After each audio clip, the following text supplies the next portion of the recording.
Apa yang dimaksud perubahan iklim? Kita sering merasa musim kemarau saat ini lebih panas dan kering dari sebelumnya. Hujan turun lebih deras dan datang pada waktu yang berbeda dibandingkan dengan yang terjadi di masa lalu. Mungkin banjir lebih sering melanda. Tanah longsor semakin sering terjadi, atau bahkan kebakaran hutan semakin merajalela. Iklim berbeda dengan cuaca. Cuaca adalah kondisi sehari-hari yang kita rasakan. Perubahan iklim berarti perubahan dari pola cuaca dalam jangka panjang. Di belahan dunia manapun, manusia merasakan adanya perubahan iklim yang diikuti oleh dampak negatif dari perubahan tersebut. Mengapa perubahan iklim bisa terjadi? Di atmosfer bumi, terdapat gas rumah kaca yang berfungsi untuk menahan panas matahari sehingga suhu bumi sesuai dengan berbagai makhluk hidup yang di dalamnya. Salah satu gas yang penting adalah karbon dioksida atau CO2. Kegiatan manusia seperti pembakaran bahan bakar fosil untuk kebutuhan energi, keperluan industri, atau transportasi, dan penebangan hutan dapat menyebabkan terjadinya pelepasan karbon dioksida ke atmosfer. Meningkatnya konsentrasi karbon dioksida dan gas lainnya membuat atmosfer menahan lebih banyak panas dari matahari. Suhu bumi meningkat dan mengakibatkan pemanasan global atau lebih dikenal sebagai efek gas rumah kaca. Karbon dioksida memiliki pengaruh lebih besar pada pemanasan global karena proporsinya yang lebih banyak di antara gas rumah kaca lainnya di atmosfer. Temperatur di atmosfer akan sangat menentukan cuaca dan pola iklim, sehingga perubahan tingkat kandungan karbon dioksida di atmosfer dapat memicu perubahan yang tak terduga dalam sistem cuaca dan pola iklim bumi. Pola hujan bisa berubah. Es di kutub bumi semakin mencair dan permukaan air laut akan naik. Perubahan pola cuaca ini akan membawa dampak pada kehidupan manusia. Musim tanam bisa berubah. Air akan berkurang. Banjir semakin melanda. Dan hewan yang menjadi sumber makanan manusia juga semakin berkurang. Apa peran hutan dalam perubahan iklim? Pepohonan dan tanaman mengambil karbon dioksida dari atmosfer. Mereka menyimpan karbon dan melepaskan oksigen melalui proses fotosintesis. Proses inilah yang mendukung kehidupan manusia dan hewan. Hutan dan tanah yang berada di bawahnya saat ini diperkirakan menyimpan lebih dari 1 triliun ton karbon. Jumlah ini 2 kali jumlah karbon yang ada di atmosfer. Ini setara dengan sekitar 2.000 kali berat total dari 7 miliar manusia di dunia dengan perkiraan rata-rata 70 kg per orang. Lahan gambut menyimpan lebih banyak karbon jika dibandingkan dengan hutan atau jenis tanah lainnya.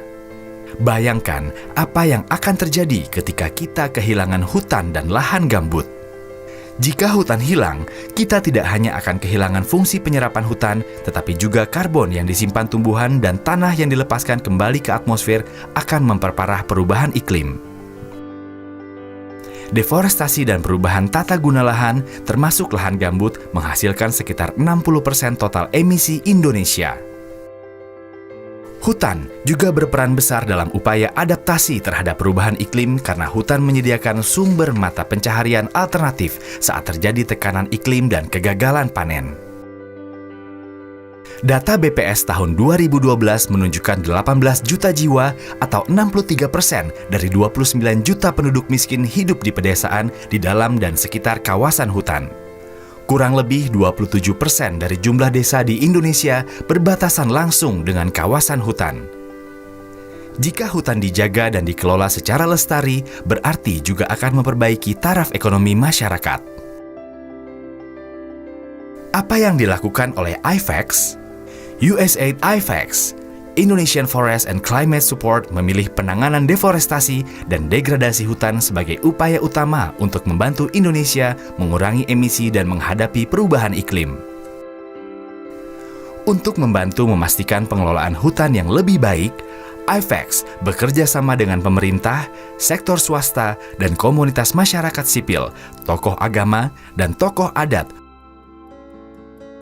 untuk mendesain rencana dan kebijakan yang didasarkan pada prinsip-prinsip pembangunan yang berkelanjutan. Sejak tahun 2010, IFEX mulai memusatkan perhatian pada sektor pemanfaatan lahan untuk menemukan metode pengurangan emisi yang menggabungkan konservasi hutan dan lahan gambut dengan strategi pembangunan rendah emisi atau Low Emission Development Strategies atau LEDS. Kami bekerja sama dengan pemerintah dan komunitas masyarakat untuk memastikan pelaksanaan perencanaan tata ruang yang efektif dan mendukung pengelolaan hutan yang berkelanjutan melalui forum multipihak untuk mempromosikan konservasi lingkungan. Forum multipihak mempersiapkan rencana konservasi bentang alam yang memetakan berbagai fitur alam dan kondisi sosial suatu daerah untuk mengidentifikasi nilai konservasinya dan masalah yang mengancam keberlangsungannya.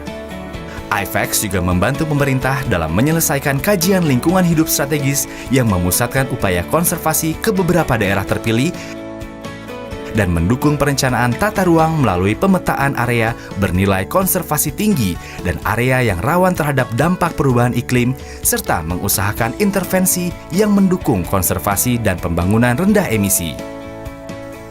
IFEX juga bermitra dengan sektor swasta di bidang kehutanan, perkebunan dan pertambangan untuk memastikan terlaksananya strategi pengembangan bisnis yang mendukung pengurangan emisi serta konservasi hutan dan keanekaragaman hayati. Kami bekerja sama dengan perusahaan pemegang HPH untuk mengidentifikasi nilai konservasi tinggi dalam area konsesi dan menemukan serta menerapkan strategi pengelolaan yang tepat untuk melindunginya. Untuk tetap menjaga hutan agar tetap lestari, masyarakat sekitar hutan butuh pendampingan. IFEX menyediakan pelatihan dan sumber daya yang dibutuhkan masyarakat dalam rangka meningkatkan taraf hidup tanpa merusak hutan atau keanekaragaman hayati lingkungan. Kunci dari konservasi adalah keberdampingan manusia dengan alam. Manusia harus tetap bisa memanfaatkan alam untuk kelangsungan hidupnya, tapi dengan cara yang bertanggung jawab dan tidak merusak lingkungan.